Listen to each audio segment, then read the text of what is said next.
The RPG screamed over the sandbag wall and detonated against the guard tower, showering the motor pool with burning debris. Corporal Yolanda Creed pressed her back against the engine block of a disabled Humvee and listened to the radio chatter dissolve into chaos. Pinned down. No cover. Casualties mounting.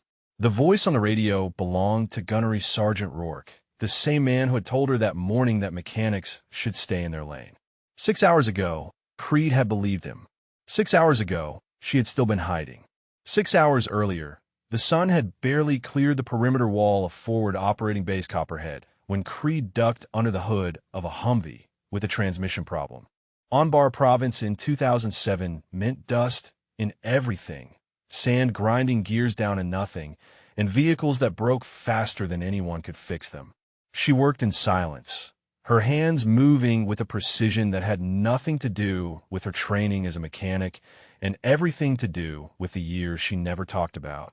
Before we continue, drop a comment and let us know what state you're watching from. Maybe you know someone who found themselves in the wrong place at the wrong time, only to discover it was exactly where they needed to be. Corporal Benny Ewan rolled a tire past her workspace and stopped when he saw her elbow deep in the transmission housing. "You know the thing is scheduled for scrap, right?" he said. Creed did not look up. Scheduled does not mean dead. She pulled a fragment of shrapnel from between two gears and held it up to the light. Previous unit took indirect fire. Nobody bothered to check if the damage was superficial. Ewan shook his head. "You find problems nobody else sees, Creed. It is weird." She almost smiled at that. Almost. The motor pool sat on the eastern edge of the FOB, close enough to the perimeter wall that Creed could hear the village sounds drifting over on the morning wind. Children shouting. Engines struggling on bad fuel. The ordinary sounds of a place that would become a kill zone before lunch, though she did not know that yet. What she knew was the feeling in her gut, the instinct that had kept her alive in places she was never supposed to mention. Something felt wrong today. She pushed the feeling down and focused on the transmission. Lance Corporal Darnell Obi appeared at the edge of the motor pool around 0700, his boots shuffling in the dust like he was not sure he belonged there. Creed recognized that shuffle. New deployment nerves. First time outside the wire jitters. She had seen it in dozens of young Marines, and she had learned that ignoring it only made it worse. "You need something, Lance Corporal?" she asked without looking up. Obi hesitated. "I was looking for Corporal Creed." "That is me. Keep talking." He told her about his brother back in Detroit. 17 years old and running with the wrong crowd. Their mother was overwhelmed, their father was gone, and Obi was 7,000 miles away, unable to do anything about it. "I cannot focus," he admitted. "Every time I think about going outside the wire, I think about what happens to my family if I do not come back. And then I think about my brother making the same stupid choices I made before I enlisted." Creed set down her wrench and looked at Obi for the first time. He was 21, maybe 22, with the kind of face that had not yet learned to hide its fear.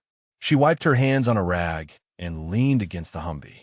"You cannot control what your brother does from here," she said, "but you can control what you do out there. Stay focused. Stay alive. Write him letters that matter. Tell him what you have seen, what you have learned. Give him something to believe in besides the street." Obi nodded slowly. "You sound like you have been through this before." Creed picked up a wrench. "I have been through a lot of things, Lance Corporal. Focus on your job. The rest will follow." She watched him walk away with slightly steadier shoulders and felt something loosen in her chest. That was the thing about hiding. You could disappear into engine grease and transmission fluid, but you could not stop caring about the young ones who reminded you of the Marines you used to watch over from distances they never knew about. The convoy briefing was scheduled for 0830, and Creed heard the vehicles gathering near the main gate long before Gunnery Sergeant Terrence Rourke walked in her motor pool like he owned the place. Rourke was built like a refrigerator with a shaved head and a scar along his jaw that he had earned in Fallujah. He walked with the swagger of a man who believed that infantry was the only MOS that mattered and everyone else was just support staff waiting to fail him. "I need 2 vehicles ready for patrol in 20 minutes, Rourke announced. Creed did not look up from her work. "The vehicles are ready. They have been ready since 0600. Rourke walked closer, his shadow falling across her workspace. "You are Creed, the mechanic. She finally looked up. Corporal Creed, motor vehicle operator and mechanic. And you are Gunnery Sergeant Rourke, the one who requested the extra armor plating last week. His eyes narrowed. You know who I am. I know everyone who uses my vehicles. I'm making my business. Rourke studied her for a long moment, and Creed kept her face neutral, her hands still, her breathing even. She had faced worse scrutiny in places that did not exist on maps. A gunnery sergeant with an attitude was nothing compared to the eyes she had felt on her in the Horn of Africa. You grease monkeys ever actually see combat? Rourke asked, or do you just read about it in the maintenance manuals? Creed set down her wrench slowly. We see what comes back, Gunnery Sergeant.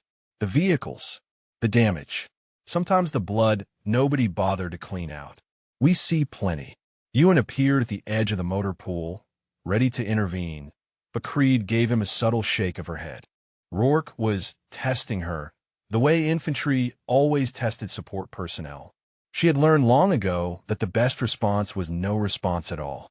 The gunnery sergeant held her gaze for another moment, then turned and walked toward the waiting convoy. Stay in your lane, Corporal. Let the real Marines handle the fighting. After he left, Ewan let out a breath. That guy's a piece of work. Creed watched the convoy gather near the gate. He lost 4 Marines in 2004. Vehicle broke down in a kill zone. He blames mechanics for something that was not their fault. Ewan frowned. That is not given the right to treat you like dirt. No, Creed agreed. But grief makes people stupid.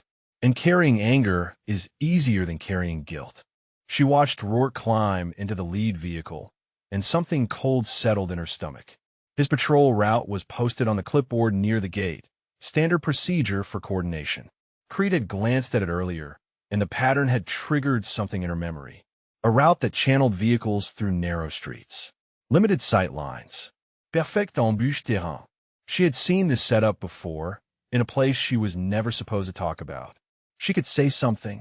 She could walk over to Captain Holt and explain that the tactical pattern looked wrong. But that would mean answering questions she had spent 18 months avoiding. Questions about why a motor pool mechanic recognized ambush terrain. Questions about the gaps in her service record. Questions about Djibouti. The convoy rolled toward the gate, and Creed watched them go. She had made a promise to herself when she transferred to this FOB. Stay invisible. Stay quiet. Stay in the motor pool, where nobody asked questions and nobody expected anything except fixed vehicles and maintained equipment. She had built a life out of anonymity, and she was not ready to tear it down over a gut feeling. The problem with promises, she would learn, was that war did not care about them. The convoy disappeared through the main gate, and Creed forced herself to return to the transmission she had been rebuilding. Her hands knew the work without her mind, which was dangerous because it left her thoughts free to wander toward places she had sealed off. The route, the narrow streets, the way Rourke had dismissed her like she was nothing more than the grease under her fingernails. She had been dismissed before by men who later needed her skills to survive. Most of them never knew it was her finger on the trigger that kept them breathing. Ewan worked on a generator across the motor pool, giving her space the way he always did when she got quiet. He was a good Marine, the kind who noticed things without demanding explanations. In 18 months at FOB Copperhead, he was the closest thing she had to a friend, which meant he knew almost nothing about her real history. Nobody did. That was the point. Staff Sergeant Willa Kincaid arrived at the motor pool around 0900, her intelligence analyst credentials clipped to her vest, and a look on her face that Creed recognized immediately. Curiosity. The dangerous kind. Kincaid was maybe 30 years old, with sharp eyes and the kind of posture that came from years of reading people instead of reports. She needed a vehicle for a supply run to the forward operating base 12 clicks east, but she took her time inspecting the options, her gaze drifting toward Creed more often than the equipment warranted. "You are Corporal Creed," Kincaid said finally. "The one who fixed Colonel Patterson's personal vehicle last month when the motor pool at Camp Fallujah said it was beyond repair." Creed kept working. Vehicles are rarely beyond repair. People just stop looking for solutions. Kincaid leaned against a tool chest. That is an interesting philosophy for a mechanic. Most people in your position would say it is above their pay grade and move on. Creed looked up. I'm not most people, Staff Sergeant. Is there something specific you need, or are you just here to evaluate my work ethic? Kincaid smiled, but her eyes stayed sharp. I am here because I notice things, Corporal. It is my job, and I have noticed that you seem to know things that a motor vehicle operator should not know. Creed felt the familiar tightness in her chest, the one that came whenever someone got too close to the truth. What kind of things? Kincaid shrugged. You requested specific armor configurations for the convoy vehicles last month. Configurations that matched classified threat assessments you should not have had access to. You adjusted patrol vehicle assignments 3 weeks ago in a way that put the most reliable vehicles on the highest risk routes. And yesterday, I watched you correct a lieutenant's map reading without him even realizing you had done it. Creed set down her wrench and met Kincaid's gaze directly. I've been in the Corps a long time, Staff Sergeant. You pick things up. Kincaid nodded slowly. That is one explanation. The other explanation is that your service record has gaps in it. Big gaps. The kind that get filled with classification markers and redacted operation names. Creed said nothing. Kincaid waited. The silence stretched between them like a wire pulled too tight. I am not here to expose you, Kincaid said finally. I am here because I think you are someone worth knowing. And because I think this FOB might need whatever you're hiding before this deployment is over. She took a set of keys from the board and walked toward a Humvee. Think about it, Corporal. Sometimes the best cover is not invisibility. It is having allies who know when to look the other way. After Kincaid left, Creed sat on an overturned crate and pressed her palms against her eyes. 18 months of careful anonymity, and now 2 people in one morning had looked at her like she was something more than a mechanic. Rourke with contempt, Kincaid with curiosity, both of them dangerous in different ways. She needed to be more careful. She needed to stop letting her training leak through the cracks in her cover story. The mess hall at lunch was crowded and loud, the way it always was when patrols were out and everyone left behind was trying not to think about what might be happening beyond the wire. Creed took her tray to a corner table and ate alone, the way she preferred. But halfway through her meal, Rourke's voice cut through the ambient noise like a blade through cloth. Support personnel, he announced to his squad at a nearby table. You know what the difference is between a grunt and a mechanic? His men leaned in, eager for the punchline. A grunt runs toward gunfire. A mechanic runs toward a broken air conditioner. Laughter rippled through his squad. Rourke continued. When bullets start flying, I want trigger pullers watching my back. Not wrench turners. Not paper pushers. Not anyone who thinks fixing a carburetor is the same as fixing a firefight. Creed kept eating, her face neutral, her hands steady. She had heard worse. She had heard men mock support personnel while bleeding out in the dust, begging for the medics and mechanics they had dismissed hours earlier. Pride was a luxury that combat burned away quickly. Rourke would learn that eventually, or he would die never learning it. Either way, it was not her problem. But then Lance Corporal Obi stood up from a table across the mess hall, his young face flushed with anger. Corporal Creed is a good Marine, he said. She helped me this morning when she did not have to. She keeps our vehicles running so you can do your job. Maybe you should show some respect. The mess hall went quiet. Rourke turned slowly, his eyes finding Obi like a predator finding wounded prey. You want to be a mechanic's pet, Lance Corporal. You want to defend the grease monkeys instead of learning from real Marines. Obi held his ground, but Creed could see his hands trembling. He was brave. He was also about to get destroyed. She stood up and walked toward the confrontation, her tray still in her hands. Lance Corporal Obi, she said calmly, I appreciate the sentiment, but Gunnery Sergeant Rourke is entitled to his opinions, and you are entitled to eat your lunch without starting conflicts above your pay grade. Sit down. Obi hesitated. Creed held his gaze until he dropped back in his seat. Then she turned to Rourke. Gunnery Sergeant, I hope your patrol goes well today. I rebuilt the transmission in your lead vehicle myself. It will not fail you. She walked past him without waiting for a response, dropped her tray at the wash station, and left the mess hall. Behind her, she could feel Rourke's eyes on her back, reassessing, recalculating. She had shown too much control. Too much calm. A regular mechanic would have been flustered, angry, defensive. She had been none of those things, and Rourke was smart enough to notice. That evening, after the patrol returned and the FOB settled into its nighttime rhythm, Creed sat on her rack in the berthing area and pulled a worn photograph from her cargo pocket. The image showed 6 Marines in desert camouflage, standing in front of a building that did not exist on any official map. 5 of the faces had been scratched out with a knife blade. The 6th face was her own, younger, harder, with eyes that had not yet learned to hide. Djibouti, 2006, the mission that ended everything and started everything else. She had carried this photograph across 2 continents and 18 months of anonymity, a reminder of what she had lost and what she had become. The 5 scratched faces were her team, her responsibility, her failure. She had hesitated on a shot, and they had paid the price. Now she fixed transmissions and changed tires and pretended that the woman in the photograph was someone else entirely. Ewan appeared in the doorway. "You okay, Creed?" She tucked the photograph away. "Fine. Just tired." He nodded, not believing her, not pushing. That was why she almost trusted him. "Get some sleep," he said. "Tomorrow is another day of keeping these idiots alive, whether they appreciate it or not." She almost smiled at that. Almost. That night, Creed lay on her rack and stared at the plywood ceiling. The convoy had returned safely, but the radio chatter she had overheard told a different story than the official reports.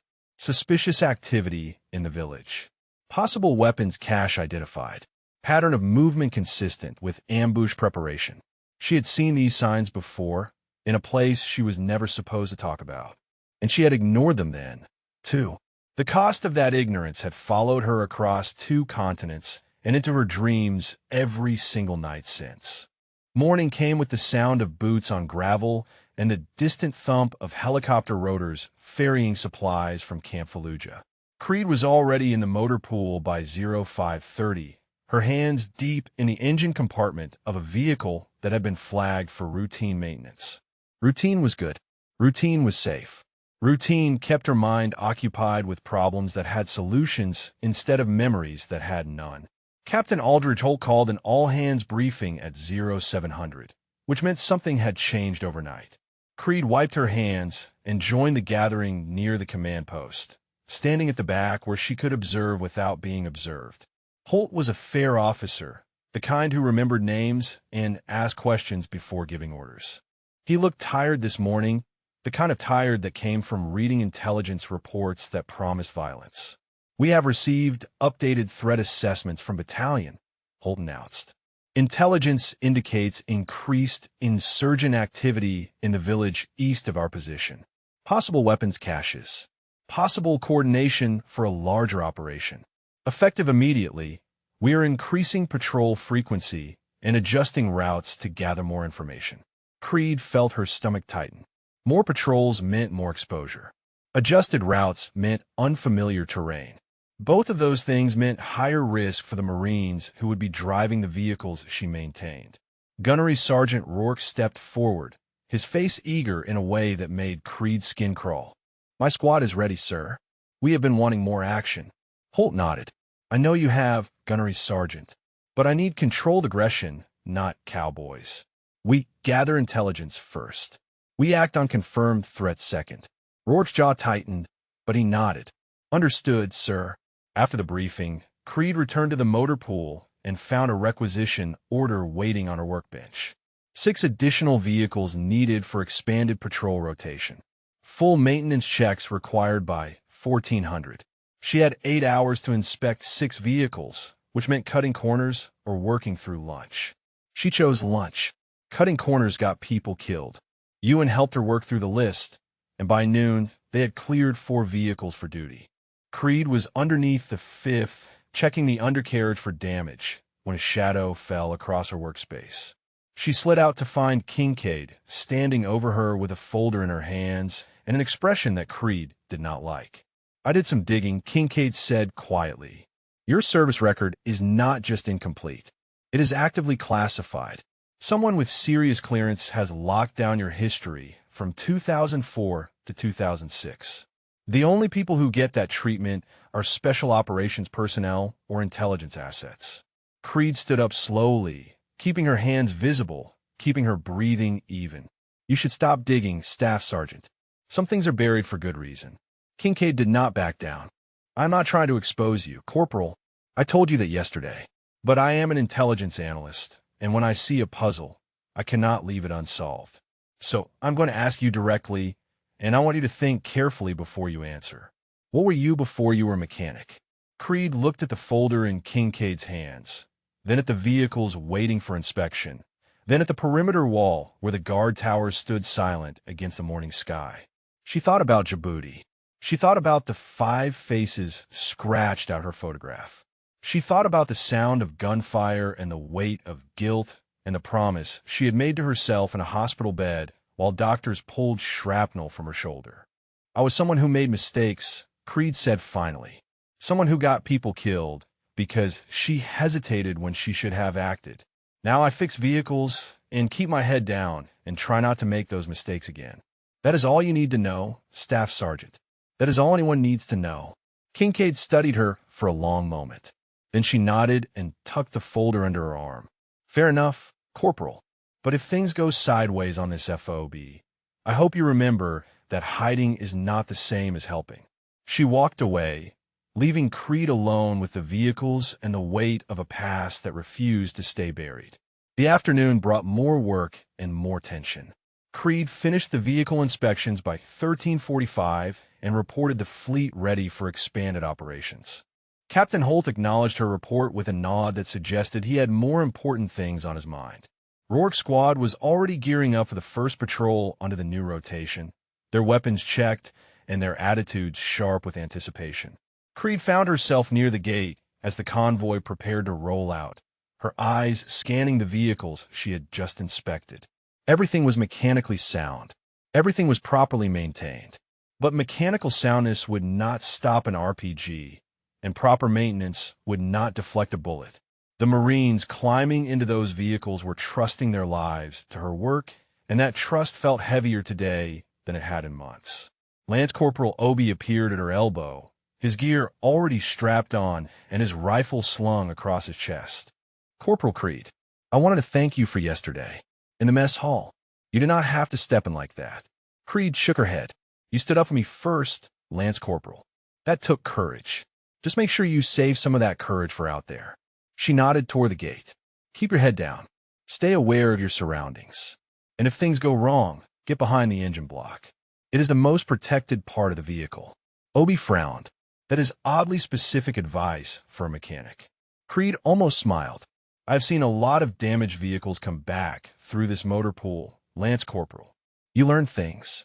Obi hesitated, then reached into his pocket and pulled out a small wrench. My grandfather gave me this when I enlisted. Said it was good luck, but I think you should hold on to it until I get back. Call it motivation for me to return in one piece. Creed looked at the wrench, worn smooth by decades of use, and felt something twist in her chest. She had stopped accepting tokens from young Marines after Djibouti. Too many of them had never come back to reclaim what they had given her. But Obi's eyes were earnest, and refusing would hurt him more than accepting would hurt her. She took the wrench and tucked it into her cargo pocket. I will keep it safe. You focus on keeping yourself safe. The convoy rolled out at 1400, and Creed watched from the motor pool until the last vehicle disappeared through the gate. The tactical route was posted on the clipboard near the guard station, and she had memorized it without meaning to. Narrow streets, limited sight lines, choke points that would funnel vehicles into kill zones if someone was waiting. She had seen this pattern before, in places that did not appear on any official map. She could say something. She could walk to Captain Holt and explain that the route looked wrong. But that would mean revealing how she recognized ambush terrain. That would mean answering questions about her classified past.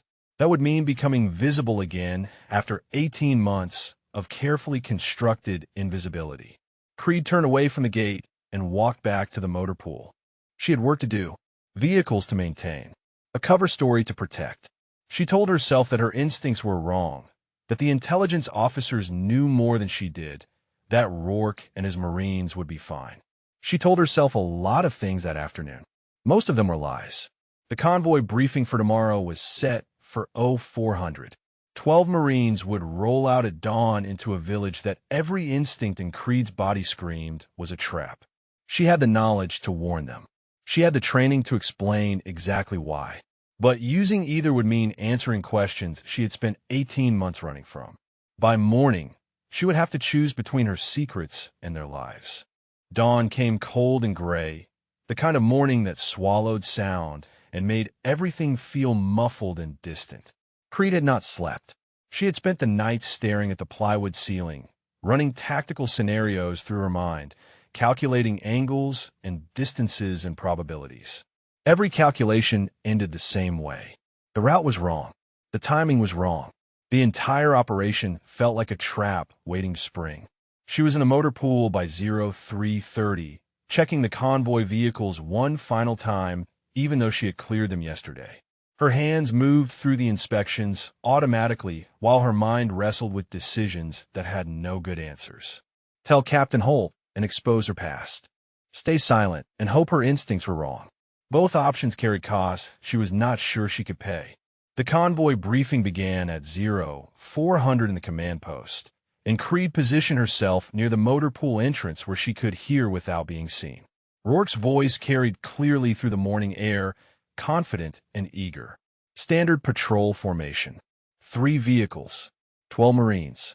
Route takes us through the village center to the market square, then north along the secondary road to the checkpoint. Creed closed her eyes and visualized the route. Village center meant narrow streets with buildings on both sides. Perfect positions for elevated shooters. Market square meant an open area surrounded by covered stalls. Perfect concealment for weapons caches and ambush teams.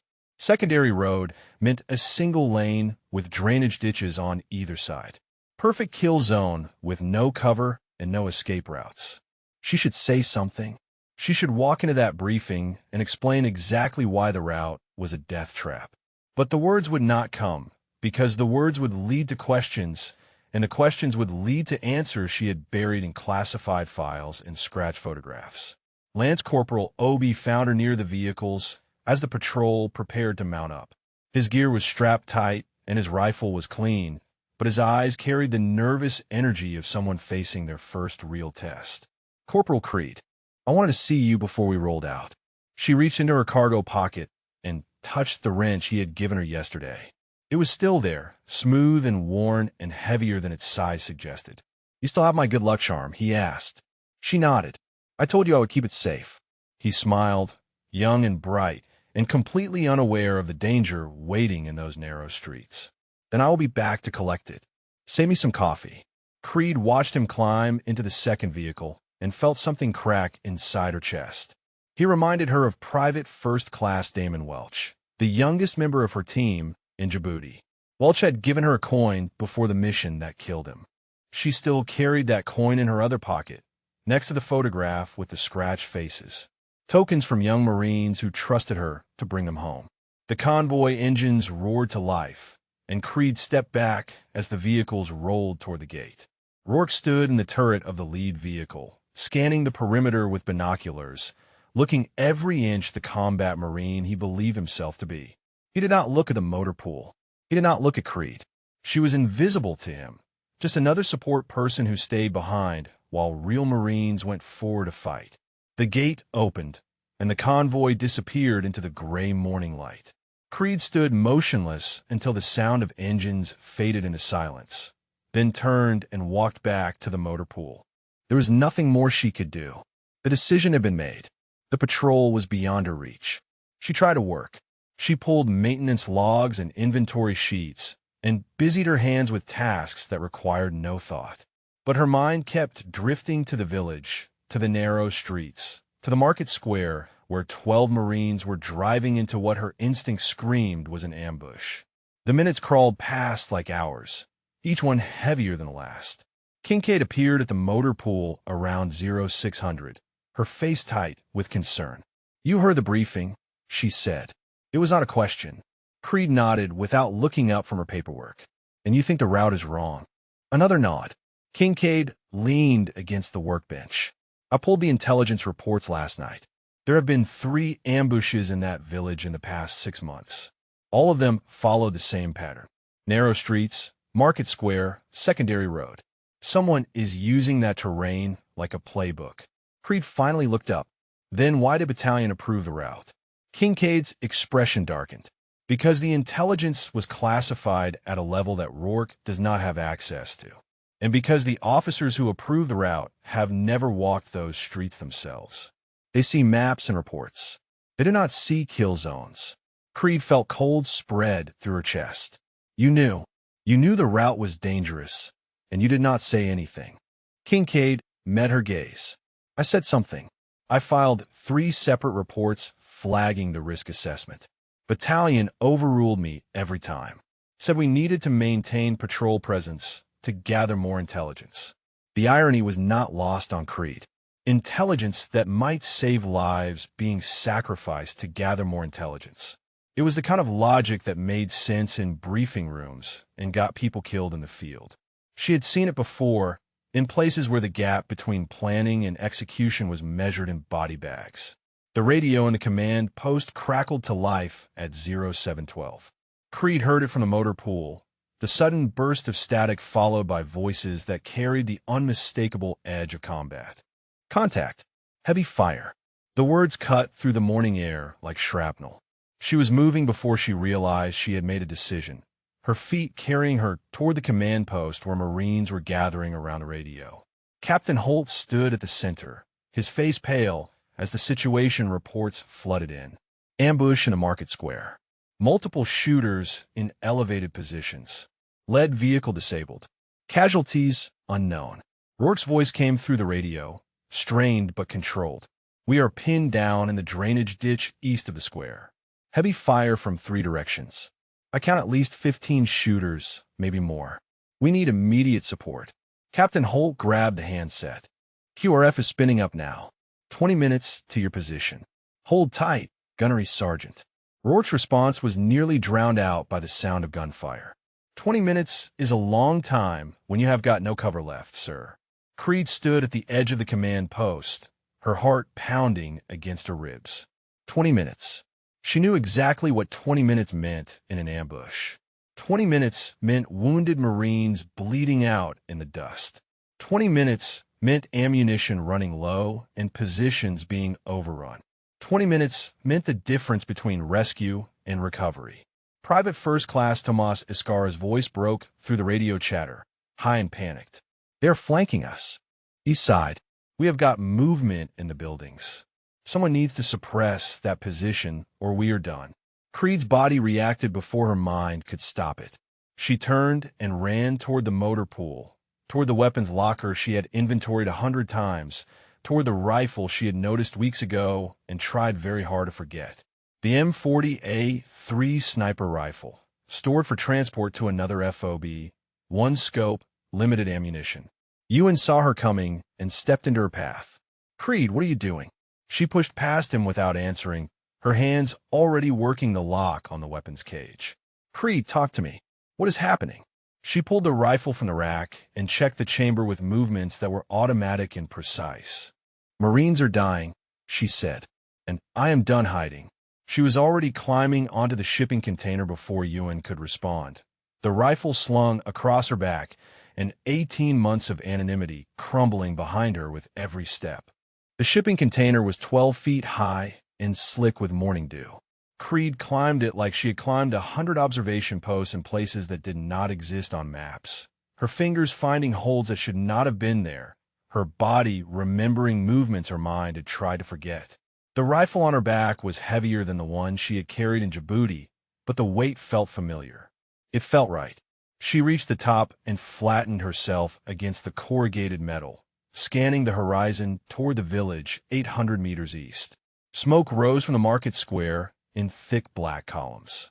She could hear the gunfire now, not through the radio, but through the air itself, the sharp crack of rifles and the deeper thump of heavier weapons. 12 Marines were dying in that smoke, and she was the only person on this FOB who could reach them in time.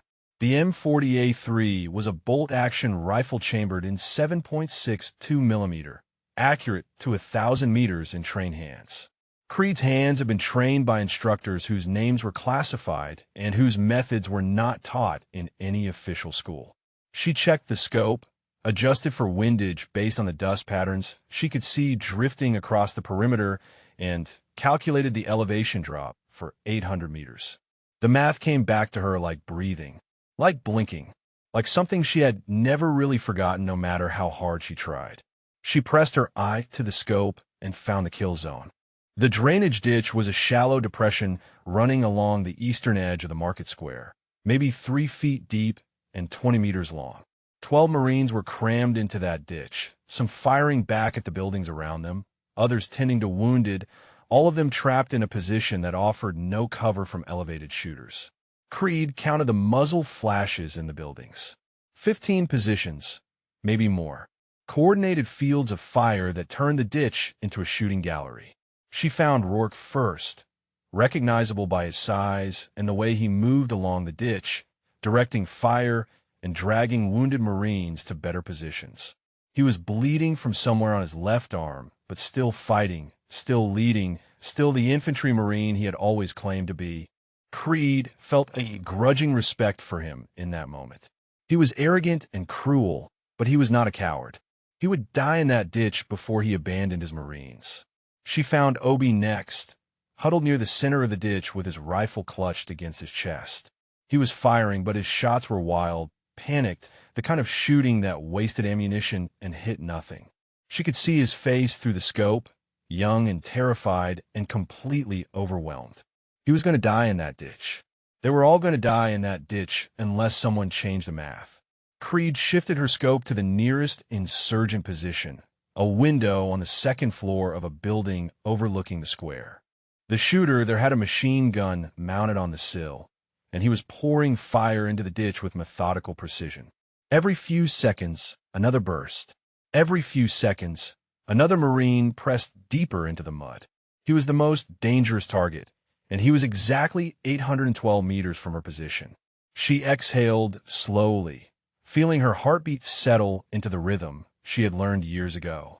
Between beats, the world went still. Between beats, there was only the crosshairs and the target and the space between them.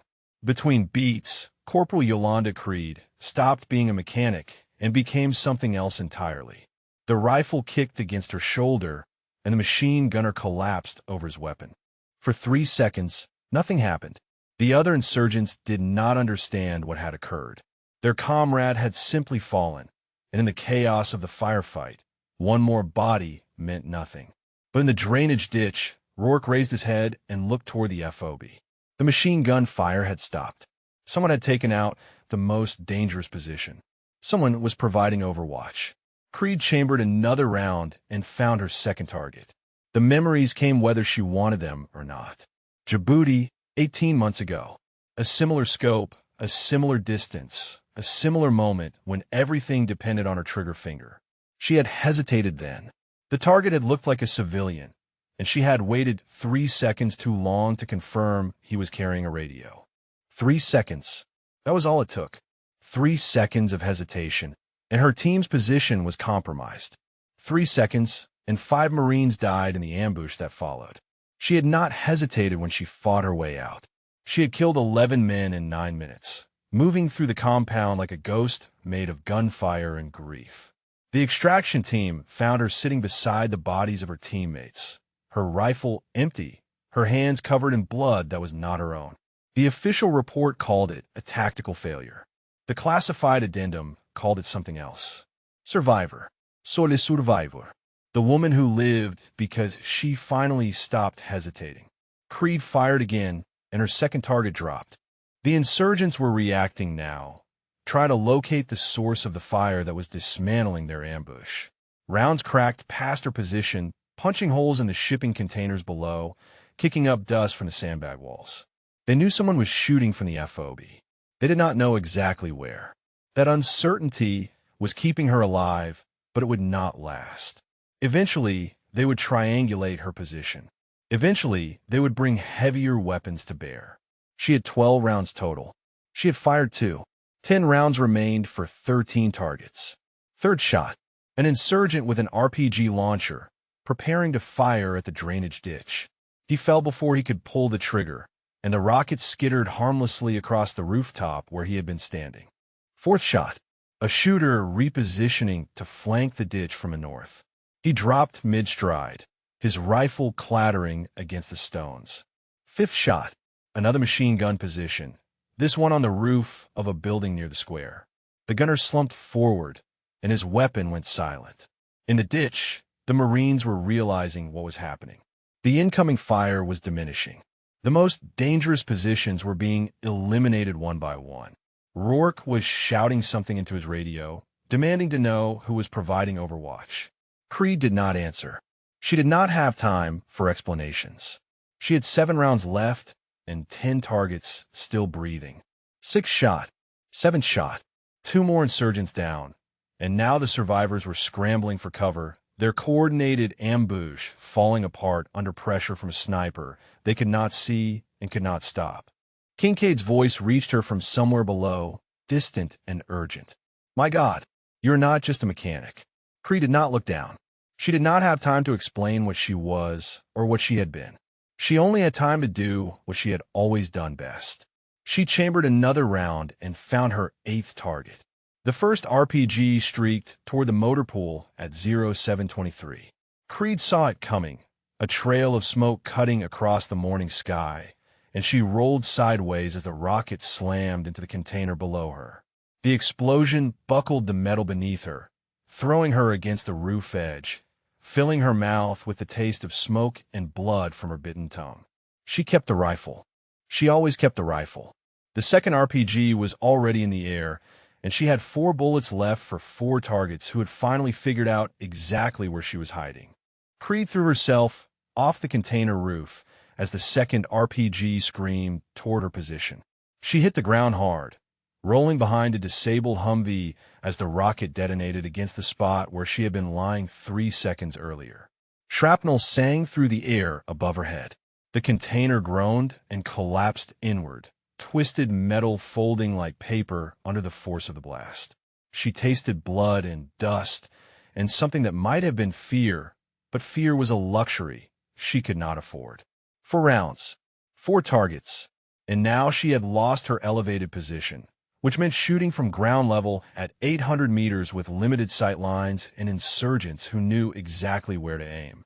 Creed pressed her back against the Humvee's engine block and forced herself to breathe. The engine block, her own advice to Obi, the most protected part of the vehicle.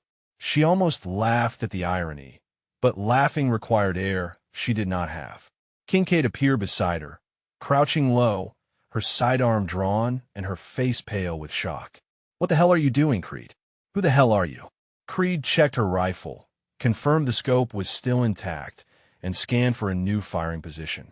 "I am someone who should have stayed hidden, but those Marines are dying, and hiding stopped being an option about 5 minutes ago." She spotted a gap between 2 shipping containers that offered a narrow sight line toward the village. It was not ideal. The angle was bad, and the cover was worse.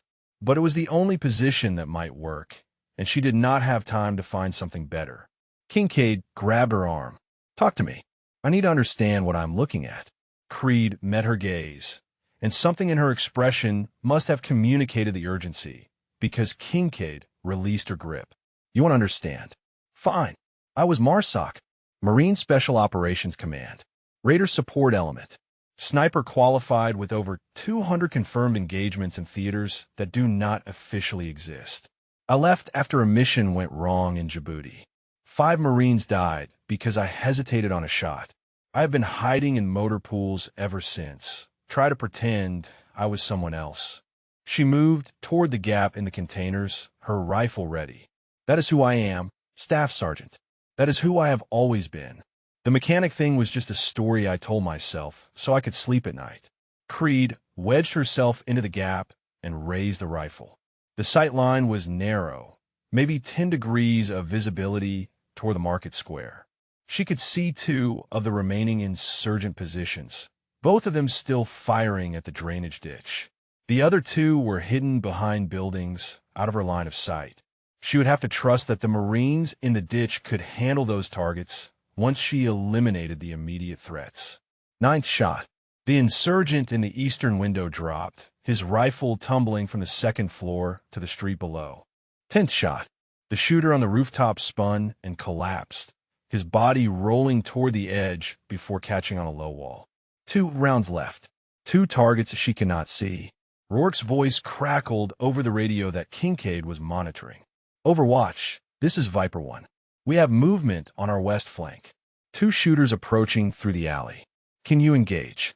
Creed shifted her position, trying to find an angle on the western approach. Nothing. The buildings blocked her view completely.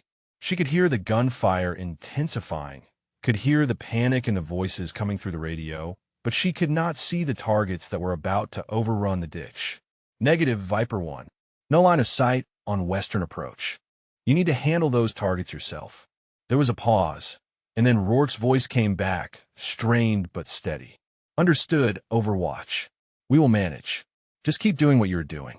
Creed waited, her eye pressed to the scope, her finger resting beside the trigger. The 2 remaining insurgents would have to move eventually. They would have to expose themselves to maintain the assault on the ditch. When they did, she would be ready. The seconds stretched into minutes. Gunfire echoed across the distance, punctuated by shouts and screams that the radio transmitted with terrible clarity. She heard Obi's voice once, high and frightened, calling for covering fire. She heard Rourke bellowing orders, trying to coordinate a defense with wounded Marines and dwindling ammunition. She heard Escara praying in Spanish between bursts of gunfire. Then she saw him, the 11th insurgent, breaking cover to advance on the ditch from the north. He was running low, using the market stalls for concealment, but for 2 seconds he crossed an open space that put him directly in her sight line. 11th shot. He fell mid-stride and did not move again. 1 round. 1 target. The final insurgent was smart. He had watched 11 of his comrades die from a sniper he could not locate, and he was not going to make the same mistake. Creed scanned every window, every rooftop, every shadow that might conceal a shooter. Nothing. He had gone aground, waiting for the Overwatch to make a mistake. In the ditch, the Marines were beginning to move. With most of the elevated positions eliminated, they had room to maneuver, to tend to wounded, to prepare for extraction. But 1 shooter remained, and 1 shooter with patience and a good position could still kill Marines who thought the danger had passed. Creed waited. The sun climbed higher, burning away the morning gray. Sweat dripped into her eyes, and she blinked it away without moving the rifle. Somewhere in that village, the last insurgent was waiting too. Waiting for her to give up. Waiting for the Marines to expose themselves. Waiting for the moment when patience would pay off in blood. She saw Obi stand up in the ditch, reaching for a wounded Marine who had crawled toward the eastern edge. He was exposed, vulnerable, completely unaware that a shooter was still out there. Creed tracked her scope across the buildings, searching desperately for the muzzle flash that would tell her where the final target was hiding. There, a shadow in a doorway, barely visible, shifting as the insurgent raised his weapon toward the ditch. Toward Obi. 12th shot. The shadow jerked and fell backward into the darkness of the building. Silence spread across the market square like a hell breath. No more gunfire. No more muzzle flashes. No more targets. Creed lowered the rifle and let her forehead rest against the cool metal of the shipping container. 12 rounds. 11 confirmed kills. 1 miss that she would remember for the rest of her life, even though it had not cost anyone their survival. Kincaid's voice reached her from somewhere nearby, soft with something that might have been awe. You just saved 12 Marines from 800 meters with a transport rifle and no spotter. Creed closed her eyes. I was never just a mechanic, she said. And then the shaking started, the way it always did after combat, the way it had started in Djibouti when she realized she was the only one left alive. She pressed her hands against her thighs and waited for her body to remember that the killing was over. In the drainage ditch, Obi was helping the wounded Marine to safety, completely unaware of how close he had come to dying. Creed watched him through the scope one last time, then let the rifle fall to her side. The QRF convoy was 10 minutes out. The ambush was over. And 18 months of hiding had just ended in 12 rounds of 7.62mm truth. The shaking lasted 4 minutes. Creed counted each one, the way she had learned to count in Djibouti when the extraction team found her sitting among the bodies of her teammates. Counting gave her something to focus on.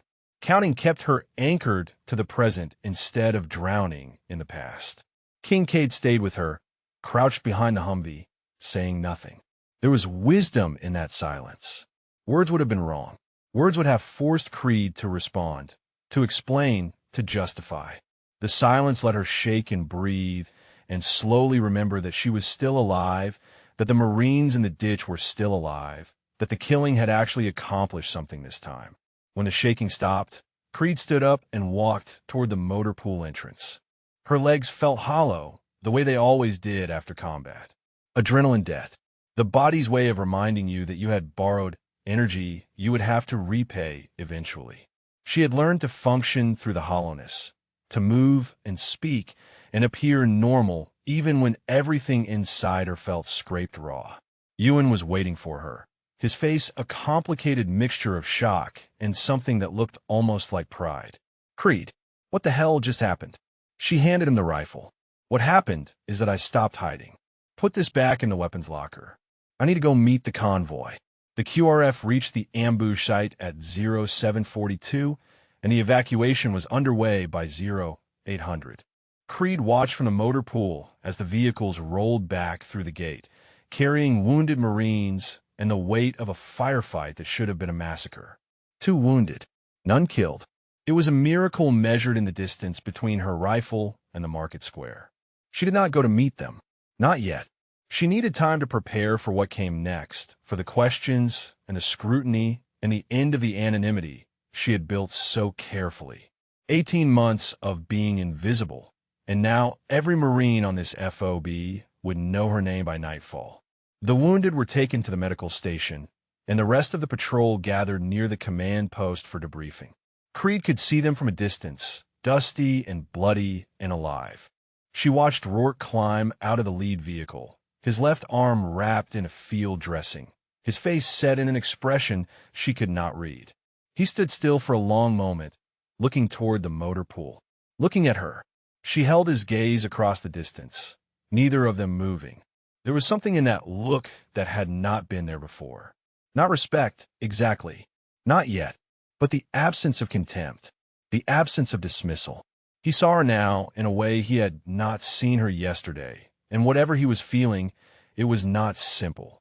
Obi found her an hour later, after the debriefing, after the medical checks, after the initial reports had been filed. He walked into the motor pool with dust still caked in his hair and tears cutting tracks through the grime on his face. He did not say anything at first. He just stood there, looking at her like she was something he had never seen before. "It was you," he finally said. "The Overwatch. The sniper. Everyone is talking about it. Someone shot 11 insurgents from the FOB. Someone saved us. And it was you." Creed reached into her cargo pocket and pulled out his grandfather's wrench. She held it out to him, and he took it with trembling hands. "I told you I would keep it safe." He shook his head. "You did more than that. You kept all of us safe." "How? How did you do that?"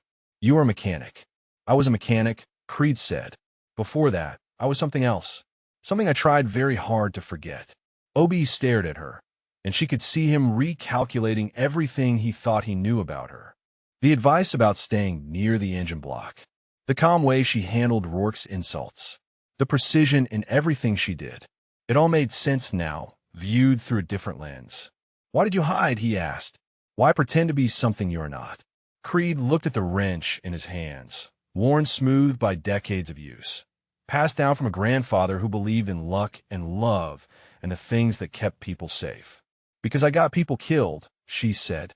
"Because I hesitated when I should have acted, and 5 Marines died because of it. I thought if I stopped being a sniper, I could stop being the person who failed them." Obi was quiet for a long moment.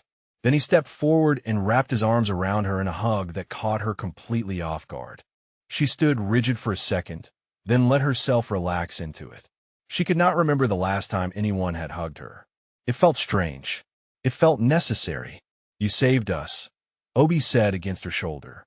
Whatever happened before, whatever you think you did wrong, today you saved 12 Marines who would be dead without you. That has to count for something. Creed closed her eyes and let herself feel the truth in his words. It did count. It counted more than she had allowed herself to believe. She had spent 18 months carrying the weight of Djibouti, and for the first time since that terrible day, something in her chest felt lighter. They stood like that for a long moment, the young Marine and the sniper who had saved his life. Then Obi stepped back and wiped his eyes with the back of his hand. What happens now? He asked. Now I face the consequences, Creed said. I used a weapon without authorization. I engaged targets without orders. I revealed classified capabilities that were supposed to stay buried. There will be questions, investigations, paperwork that never ends. But you save lives. They cannot punish you for saving lives. Creed almost smiled. You would be surprised what the military can punish you for, Lance Corporal. But whatever happens, I made the right choice. I would make it again. Footsteps crunched on the gravel behind them, and Creed turned to see Gunnery Sergeant Rourke walking toward the motor pool. His arm was properly bandaged now, white gauze bright against his dusty uniform. His face was still unreadable, but he walked differently than he had yesterday. The swagger was gone. Something else had taken its place. Corporal Creed, he said, Captain Holt wants to see you in the command post. Creed nodded. I expected that. She started to walk past him, but Rourke put out his hand, stopping her. 11 kills, he said quietly. 800 meters. With a transport rifle and no spotter. I've seen a lot of shooters in my time. Never seen anything like that. Creed met his gaze. I told you the transmission would not fail you, Gunnery Sergeant. She walked past him toward the command post, leaving Rourke standing in the motor pool with an expression that might have been the beginning of respect. The command post was quieter than Creed expected. She had braced herself for chaos, for shouting officers and demands for explanations. But instead she found Captain Holt sitting alone at a folding table with a stack of papers and a cup of coffee that had gone cold hours ago. He looked up when she entered, and his expression was not angry. It was something closer to exhausted curiosity. Close the door, Corporal. Creed closed the door and stood at attention, her hands clasped behind her back, her eyes fixed on a point just above the captain's head. The position felt familiar. She had stood like this before, in other rooms, facing other officers who wanted answers she was not authorized to give. At ease, Holt said. Creed shifted her stance but did not relax. Holt studied her for a long moment, then picked up one of the papers from his stack. I have been reading reports for the past hour. Reports from Gunnery Sergeant Rourke. Reports from my radio operators. Reports from Staff Sergeant Kincaid. They all say the same thing. A sniper in a motor pool engaged 15 insurgent positions at 800 meters and killed 11 enemy combatants without orders, without authorization, and without anyone on this FOB knowing she was capable of such a thing. Creed said nothing. There was nothing to say that the reports had not already said. Holt set down the paper. I also received a communication from Battalion Intelligence. Apparently, Staff Sergeant Kincaid filed an inquiry about your service record yesterday. That inquiry triggered some flags at a level considerably above my pay grade.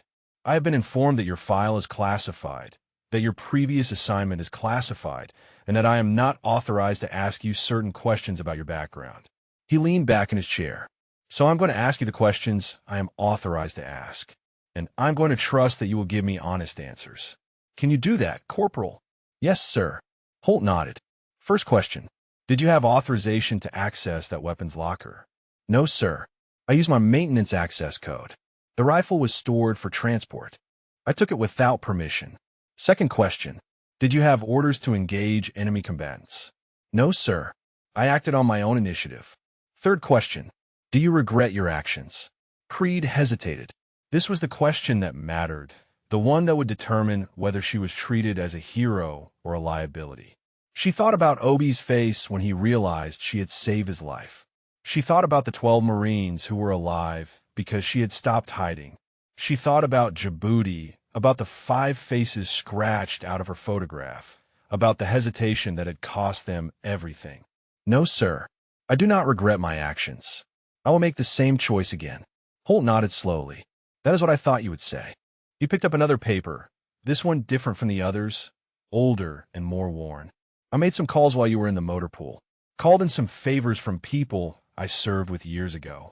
People with access to information that is not supposed to exist. Creed felt her chest tighten. She knew what was coming. She had known it would come eventually, the moment she pulled that trigger for the first time. Djibouti, Holt said quietly. Operation Blackwood. 5 Marines killed in an ambush. 1 survivor.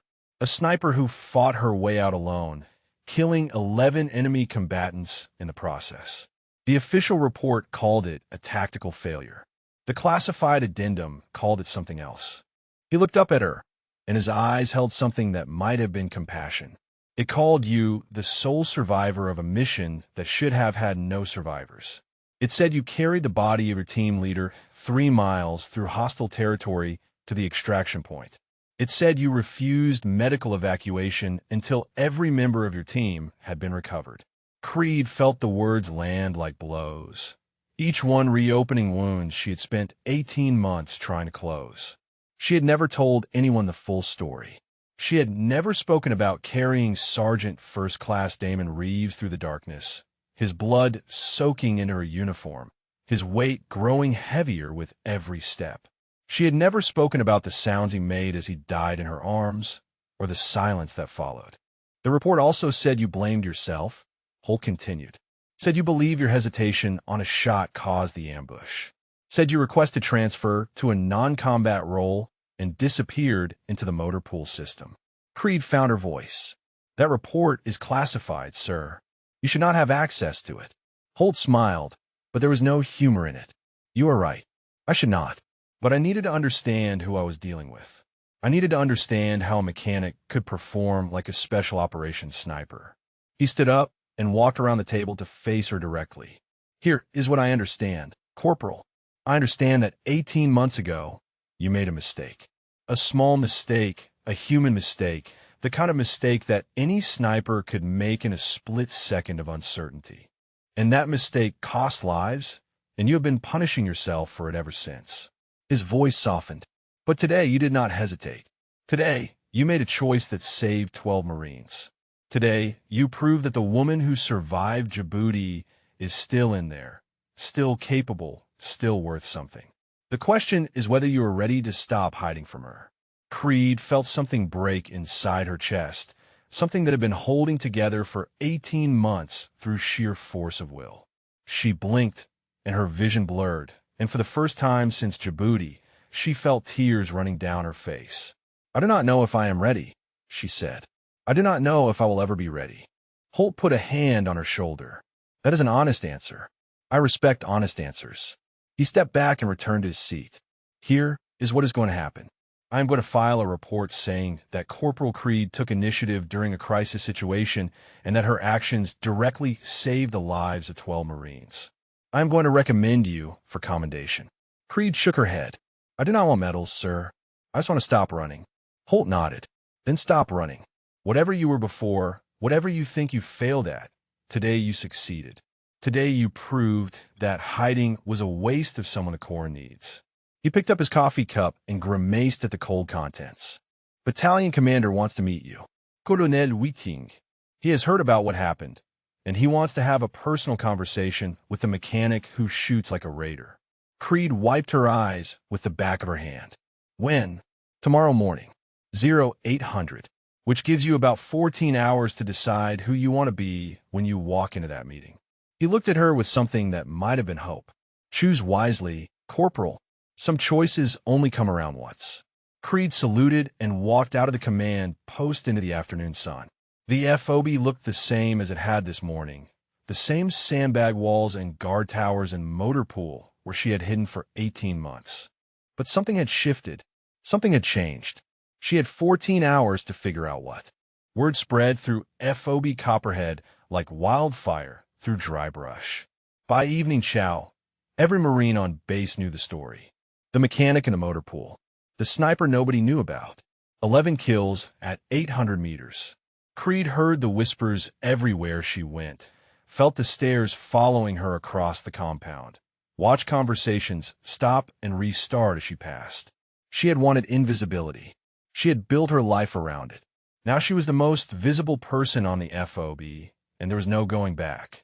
Ewan found her in the motor pool after sunset, sitting on the same overturned crate where she had sat 100 times before. The difference was that now she was not hiding. She was waiting for morning, waiting for the meeting with Colonel Whiting, waiting to find out what the rest of her life would look like. "You know, everyone is talking about you," Ewan said. He sat down on a toolbox across from her, his hands clasped between his knees. "The stories are getting bigger every time someone tells them. I heard one version where you took out 20 insurgents with a pistol from 1,000 meters. Creed almost smiled. It was 11, with a rifle, from 800 meters. Ewan shook his head. Still impossible. Still the most incredible thing anyone on this FOB has ever seen. He paused, studying her face in the dim light. "How are you doing? Really?" She considered lying. She had been lying for 18 months, and the habit was hard to break. But Ewan had been her friend through all of it, had given her space when she needed it and company when she could tolerate it. He deserved something closer to truth. "I'm terrified," she admitted. "I spent 18 months building a life where nobody expected anything from me. Now everyone expects everything. I do not know if I can be what they need me to be." Ewan nodded slowly. "Can I tell you something?" Creed gestured for him to continue. "I always knew you were different. Not the classified stuff, not the sniper training. Just the way you moved, the way you noticed things, the way you stayed calm when everything around you was chaos. I figured you had been through something bad, something that made you want to disappear. I never pushed because I figured you would talk when you were ready." He leaned forward. "But here's the thing, Creed. You were never really invisible. You were just pretending to be. And pretending takes energy. It takes effort. Maybe now that you do not have to pretend anymore, you can use that energy for something else." Creed looked at him, this man who had worked beside her for 18 months without ever demanding more than she could give. He was right. Pretending was exhausting. Hiding was exhausting. Maybe stopping would feel like relief instead of exposure. "Thank you," she said, "for not pushing, for letting me be whoever I needed to be." Ewan stood up and stretched. "That is what friends do. Now get some sleep. You have a meeting with the colonel tomorrow, and you look like hell." He walked away into the darkness, leaving her alone with her thoughts. She did not sleep. She sat in the motor pool until the stars faded and the eastern sky began to lighten, thinking about Djibouti and Obi and the 12 Marines she had saved. Thinking about the woman in the scratched photograph and the woman she had become. Thinking about what she would say to Colonel Whiting when he asked her who she was. 0800 came faster than she expected. Creed put on a fresh uniform, the cleanest one she had, and walked to the command building where Colonel Whiting was waiting. The building was nicer than anything else on the FOB, with actual walls instead of plywood and a door that closed properly. She knocked and waited. "Enter." Colonel Marcus Whiting was a tall man with gray at his temples and eyes that had seen more combat than most Marines would see in 3 careers. He sat behind a desk covered in maps and reports, and he studied Creed with an expression that gave nothing away. "Corporal Creed, sit down." She sat in the chair across from his desk and waited. Whiting picked up a folder and opened it, scanning the contents as if seeing them for the first time. "I have read your file," he said. "Both versions, the official one and the one that required 3 phone calls and a security clearance, I technically do not have." Creed said nothing. There was nothing to say. Whiting closed the folder. "You were one of the best snipers in MARSOC. Your instructors called you a natural. Your team leader called you indispensable. And then Djibouti happened, and you disappeared into the motor pool system like you were trying to erase yourself from existence." He leaned back in his chair. "I understand why you did it. Survivor's guilt is a powerful thing. It makes people believe lies about themselves. It makes them think that hiding is the same as healing." "Sir," Creed began, but Whiting held up a hand. "I'm not finished. Yesterday, you killed 11 enemy combatants from 800 meters with a rifle that was not even supposed to be in your hands. You saved 12 Marines who would be dead right now without your intervention. You revealed capabilities that you had spent 18 months trying to bury." He fixed her with a stare that felt like it could see through walls. "The question I have for you, Corporal, is simple. What do you want to happen next?" Creed had thought about this question all night. She had turned it over in her mind like a stone, examining every facet, every possible answer. She had considered asking for a transfer, for anonymity at another base where nobody knew her story. She had considered accepting whatever commendation they offered and returning to the motor pool as if nothing had changed. But none of those answers felt true. None of them felt like the person she had been yesterday, lying in the dust with a rifle in her hands, choosing to stop hiding. "I want to be useful," she said finally. "I want to use what I know to help people instead of hiding from it. But I do not want to be a sniper again. I do not want to go back to being the person I was before Djibouti." Whiting nodded. "What do you want instead?" Creed took a breath. "I want to train people, not just snipers. Everyone. Every mechanic, every cook, every clerk on a FOB like this one. I want to teach them how to defend themselves, how to fight back, how to survive when everything goes wrong. Because yesterday proved something. Yesterday proved that the person who saves you might not look like a hero. They might look like a grease monkey who has never fired a shot in anger. And if I had known how to share what I know instead of hiding it, maybe those Marines would not have needed saving in the first place." Whiting studied her for a long moment, and something shifted in his expression, something that looked almost like approval. "That," he said slowly, "is not what I expected you to say." He closed the folder and set it aside. "But it might be exactly what this Corps needs." Colonel Whiting stood up from his desk and walked to the window that overlooked the FOB. For a long moment, he said nothing, just stared out at the compound where Marines went about their daily routines, unaware that a conversation in this room might change how the Corps thought about combat support. "I have been in the Marine Corps for 26 years, Whiting said finally. "I have seen good ideas get buried in bureaucracy and bad ideas get funded because someone with stars on their collar liked the sound of them. What you are proposing is neither good nor bad. It is different, and different scares people." Creed remained seated, her hands folded in her lap, waiting for the verdict she could not predict. Whiting turned to face her. "But different is also what wins wars. The enemy adapts.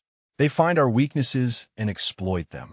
Yesterday, they exploited a patrol route that intelligence should have flagged. They exploited the assumption that support personnel cannot fight back." He walked back to his desk and sat down heavily. "You want to change that assumption. You want to make every Marine on a FOB capable of defending themselves and others." "Yes, sir. It will require authorization from people above my pay grade. It will require training protocols, equipment allocations, schedule adjustments. It will require convincing a lot of officers that a corporal from the motor pool knows something they do not." "I understand, sir." Whiting picked up a pen and began writing on a notepad. "What you may not understand is that I agree with you. I have seen too many FOBs get overrun because the only people who knew how to fight were the ones already fighting. I have seen too many support personnel die because nobody taught them what to do when the bullets started flying." He tore the page from a notepad and held it out to her. "This is my authorization for you to begin developing a training proposal. Outline the curriculum, the equipment needs, the time requirements. Give me something I can take to battalion and defend." Creed took the paper and looked at the words written there. "Authorization granted for preliminary training program development. Support personnel defensive tactics. Program lead, Corporal Y. Creed." She looked up at the colonel. "Sir, I do not know how to write training proposals. I know how to shoot and how to teach shooting. Paperwork is not my specialty." Whiting almost smiled. "Then find someone whose specialty it is. Staff Sergeant Kincaid seems to have taken an interest in your career. Intelligence analysts are excellent at paperwork." He stood up, signaling that the meeting was coming to an end. "One more thing, Corporal. The commendation that Captain Holt recommended. I am approving it. You will receive the Navy and Marine Corps Commendation Medal for your actions yesterday." Creed shook her head. "Sir, I told Captain Holt I do not want medals. I just want to stop running." Whiting fixed her with a look that carried the weight of 26 years of service. "What you want and what you have earned are two different things. You saved 12 Marines. The Corps recognizes that kind of action whether the recipient wants recognition or not." He extended his hand, and she stood to shake it. "Besides, the medal will give you credibility. When you walk into a room full of support personnel and tell them you're going to teach them to fight, they will want to know why they should listen. The medal answers that question before they ask it. Creed had not considered that. She had thought of medals as vanity, as reminders of moments she would rather forget. But Whiting was right. Credibility mattered. Authority mattered. If she was going to change how the Corps trained its support personnel, she needed every advantage she could get. "Thank you, sir," she said. "I will not waste this opportunity. See that you do not." Dismissed. Creed walked out of the command building into a morning that felt different from any morning she had experienced in 18 months. The air smelled the same, like dust and diesel and distant cook fires from the village. The sounds were the same, boots on gravel and engines running and the occasional shout from the training area. But she was different. She was no longer hiding. She was no longer pretending. She was walking towards something instead of away from it. Kincaid found her near the motor pool, as if she had been waiting for the meeting to end. The intelligence analyst fell into step beside her without asking permission. "How did it go with the colonel?" Creed handed her the authorization paper. "He want me to develop a training proposal. Support personnel defensive tactics. He said you might be able to help with the paperwork." Kincaid read the paper and let out a low whistle. "He is serious. This is not a courtesy meeting. This is an actual authorization." She looked at Creed with new respect. "You convinced the battalion commander to let a motor pool corporal redesign how the Corps trains support personnel. How the hell did you do that?" "I told him the truth," Creed said. "I told him what I wanted and why I wanted it. He decided it was worth pursuing." They reached the motor pool, and Creed stopped at the entrance. The Humvees sat in their rows, waiting for maintenance, waiting for repairs, waiting for the hands that had cared for them for 18 months. She had loved this place in her own way. It had given her shelter when she needed to disappear. It had given her purpose when she thought she had none left. But it was not home anymore. It was a way station, a place she had passed through on her way to somewhere else. Ewan looked up from an engine compartment and grinned when he saw her. "You survived the colonel. That is a good sign." Creed nodded. "More than survived. He gave me a job to do. A real job." Ewan wiped his hands on a rag and walked over to her. "Does that mean you're leaving the motor pool?" "Eventually," Creed said. "But not yet. I have a proposal to write first. And I have some goodbyes to say." The afternoon brought visitors. Marines who had heard the stories and wanted to see the sniper mechanic for themselves. Some of them were skeptical, asking questions designed to catch her in exaggeration. She answered them calmly, factually, without embellishment. 11 kills, 800 meters, a rifle that was not even supposed to be there. The facts were impressive enough without decoration. Others came with something closer to reverence. Young Marines who looked at her like she was something out of legend. She did not know how to handle reverence. She was not a legend. She was just a woman who had made a choice when choices mattered. But one visitor mattered more than all the others. Gunnery Sergeant Rourke walked into the motor pool at 1500, his arms still bandaged, his face still carrying the exhaustion of a man who had nearly died the day before. The Marines working nearby fell silent, watching the confrontation they had been anticipating since the convoy returned. Creed stood up from her workbench and faced him. "Gunnery Sergeant." Rourke stopped a few feet away, close enough to speak without being overheard. "I owe you an apology," he said. The words came out rough, like they cost him something to say. "I spent 3 years blaming mechanics for something that was not their fault. I treated you like dirt because of my own grief. That was wrong." Creed studied his face, looking for the contempt she had seen there yesterday. It was gone. In its place was something rawer, something that looked almost like shame. "Grief makes us stupid," she said quietly. "You told me that yourself." Rourke shook his head. "You told me that. I just repeated it without understanding what it meant." He extended his hand. "I'm not asking for forgiveness. I am just asking for a chance to start over. To treat you like the Marine you actually are instead of the mechanic I wanted you to be." Creed looked at his hand for a long moment. Then she took it and shook it firmly. "Start over it is, Gunnery Sergeant. But if you ever call me a grease monkey again, I will remind you what this grease monkey can do from 800 meters." Rourke almost smiled. "Fair enough, Corporal. Fair enough." The week that followed was the busiest of Creed's 18 months at FOB Copperhead. She spent her mornings in the motor pool, finishing the maintenance tasks she had started before the ambush, training Ewan on the repairs she would not be there to complete. She spent her afternoons with Kincaid, learning how to translate tactical knowledge into bureaucratic language, how to write proposals that officers would actually read. It turned out that Kincaid was right. Intelligence analysts were excellent at paperwork. She knew which forms to file, which offices to copy, which phrases would make battalion commanders nod instead of frown. Together, they built something that looked official, something that carried weight. Support Personnel Defensive Tactics Program. Proposed curriculum. Equipment requirements. Implementation timeline. Creed read through the final draft on the 6th day and felt something she had not felt in 18 months.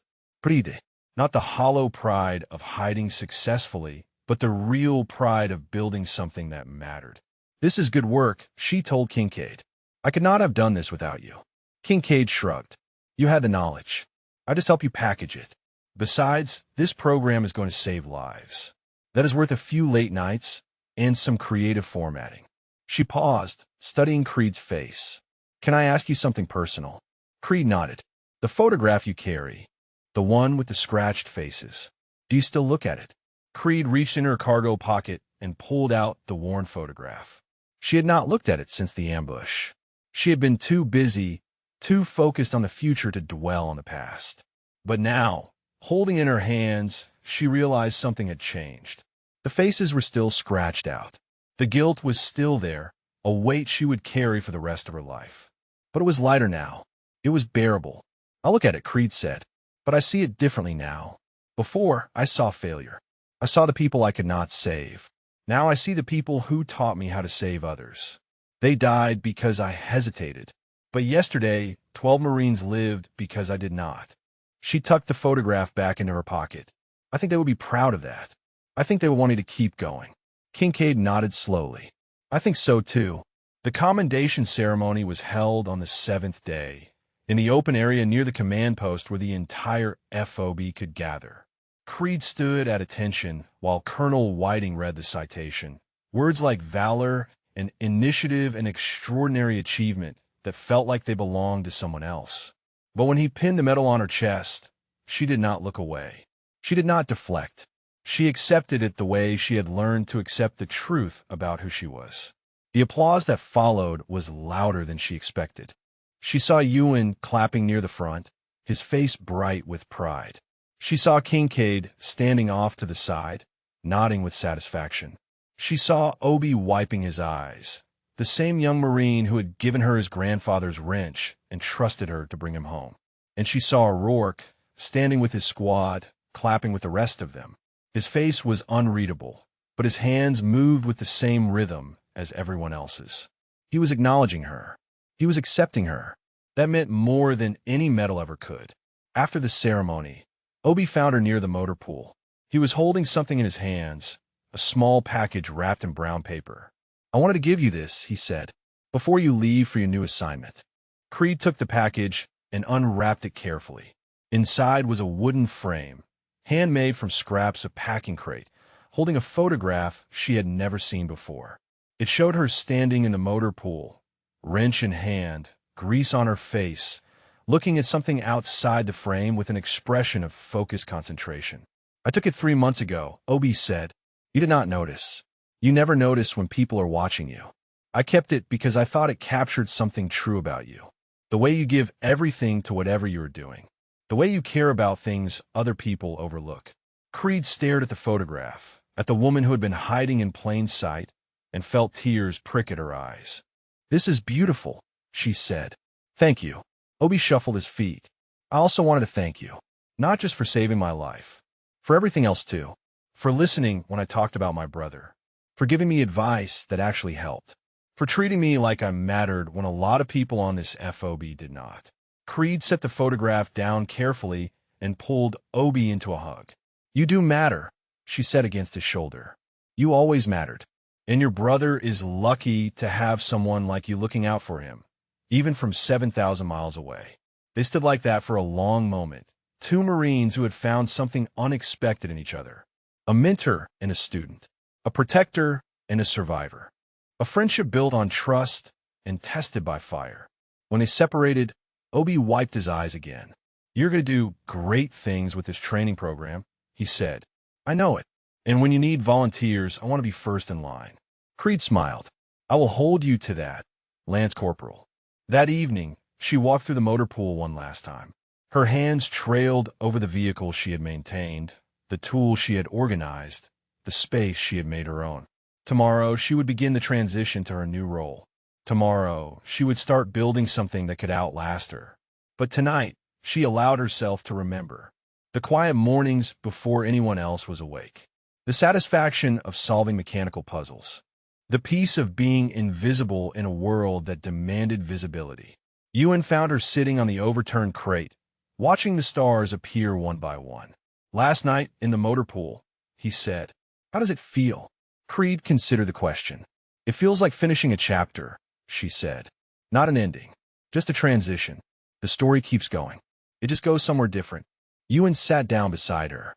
"For what it is worth, you were the best mechanic I ever worked with. Even before I knew you were secretly a legendary sniper." Creed laughed, a real laugh, the kind she had almost forgotten how to make. "I was never legendary," she said. "I was just someone who learned how to do a hard thing and then spent too long running from it." Ewan shook his head. "Legendary is not about what you can do. It is about what you choose to do when it matters." He bumped his shoulder against hers. "And you chose pretty damn well." They sat together in comfortable silence, watching the stars multiply above the FOB. Tomorrow would bring new challenges, new responsibilities, new chances to fail or succeed. But tonight, Creed allowed herself to feel something she had not felt in 18 months. She felt ready. 3 weeks later, Creed stood in front of a group of 22 Marines in a training area that had been cleared specifically for her program. They were cooks and clerks and mechanics and radio operators. They were the people who kept FOBs running, who fed the fighters and fixed the vehicles and filed the reports that made the war machine function. They were the people nobody expected to fight. That was about to change. "My name is Corporal Yolanda Creed," she said. "Some of you have heard stories about me. Some of those stories are exaggerated. Some of them are not. What matters is why we are here today." She paused, letting her gaze move across the faces in front of her. "We are here because 3 weeks ago, 12 Marines were pinned down in a drainage ditch with no cover and no support. They were ambushed by an enemy who assumed that once the infantry was neutralized, the fight was over. The enemy was wrong." She walked along the line of Marines, studying each face, seeing the uncertainty and curiosity and skepticism that she had expected.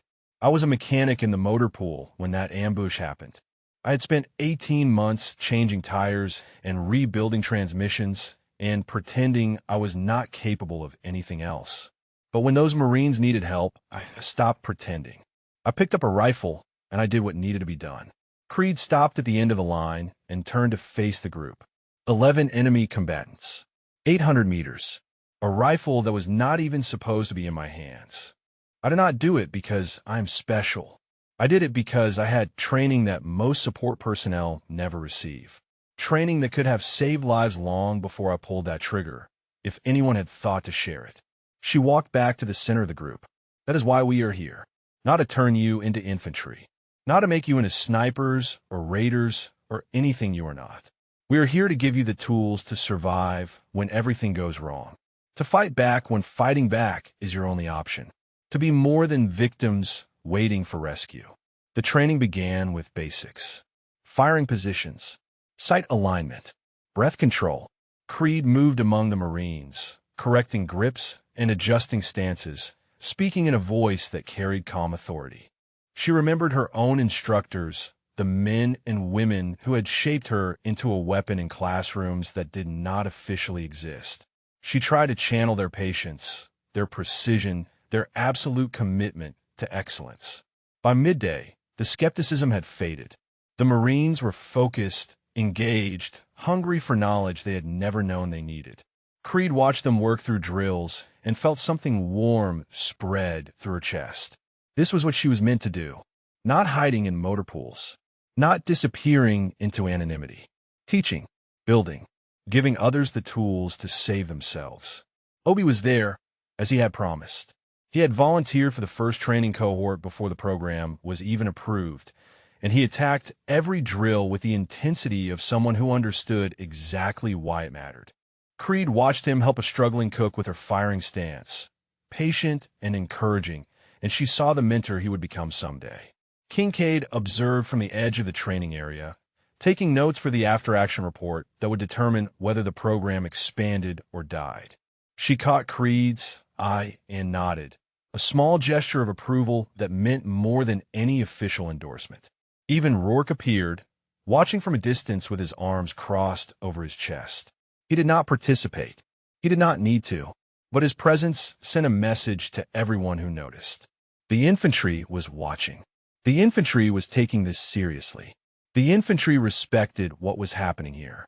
The afternoon brought more advanced exercises. Movement under fire, cover and concealment, communication under stress. Creed pushed the Marines harder than they expected, harder than they thought they could handle, and watched them rise to meet each challenge. They were not soldiers yet. They might never be soldiers in the traditional sense, but they were becoming something more than they had been that morning. When the training ended at 1700, Creed gathered the group for final remarks. "You did well today," she said. "Better than I expected. But today was easy. Today was drills and exercises and controlled scenarios. The real test comes when the bullets are real and the fear is real and every instinct in your body tells you to freeze or run." She looked at each face in turn. "When that moment comes, I want you to remember something. You're not helpless. You're not victims. You are United States Marines, and Marines fight back. It does not matter what your MOS says. It does not matter what job you were trained to do. When the enemy comes for you, you make them regret it." The Marines dispersed to evening chow, talking among themselves with an energy that had not been there that morning.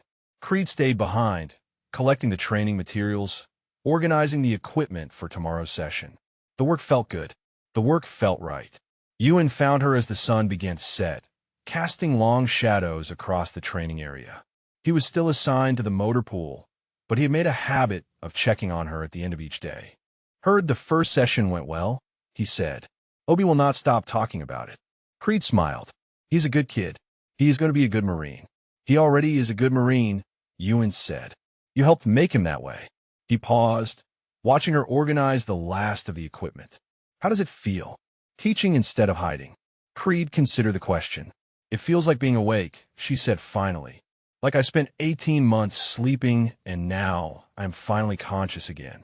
She looked out at the training area, at the space where 22 support personnel had learned the first steps of defending themselves. "It feels like the beginning of something." Ewan nodded. "It is, and it is going to spread. Other FOBs are already asking about your program. Battalion is talking about making it standard training for all support personnel. You started something that is bigger than this one base." Creed thought about the 12 Marines in the drainage ditch. She thought about Obi's terrified face through her rifle scope. She thought about Djibouti and the 5 faces scratched out of her photograph and the 18 months she had spent running from who she was. She was not running anymore. If you enjoyed this story, share your thoughts about your favorite moment or character, or tell us about someone you know who is hiding something remarkable. And if you're watching from somewhere with a military community, we would love to hear about the unsung heroes you have witnessed. The Marines before her tomorrow would be different from the ones today. New faces, new doubts, new potential waiting to be unlocked. She would teach them the same way she had been taught, with patience and precision and absolute commitment to keeping them alive. Sometimes the person who saves you does not look like a hero. Sometimes they have oil on their hands and grease under their fingernails. Sometimes they have been hiding in plain sight, waiting for the moment when hiding is no longer an option. And sometimes the bravest thing a warrior can do is stop running from the war they carry inside. Corporal Yolanda Creed adjusted her gear and walked toward the barracks. Tomorrow there would be more Marines to train, more skills to share, more lives to protect. The motor pool was behind her now, but the lessons it taught her would stay forever. She had spent 18 months learning how to disappear, Now, she was learning something harder. She was learning how to be seen.